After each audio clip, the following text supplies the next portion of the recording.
Kalaulah baby tu boleh bercakap, dia tak nangis. Dia mungkin akan cakap, mama gatal punggung, garu sekejap. Mama ketiak saya gatal. Mama saya pupu ni. Dia akan cakap. Tapi kita tahu the only communication bayi dekat dunia ni adalah melalui refleks, iaitu tangisan.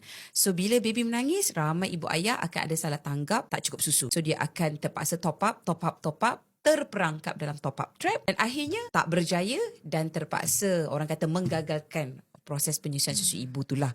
So senang kata you tak berjaya sekarang, tapi bukanlah it's totally gagal. You belum berjaya. But insyaAllah soon mungkin you berjaya. Jadi itu antara sebab-sebabnya kenapa ramai ibu dekat Malaysia ni, dia tak berjaya bukanlah kerana dia tiada susu. Ini fakta, bukan auta. You menentang lah sampai langit ketujuh macam mana sekalipun, you tak boleh lawan fakta ini.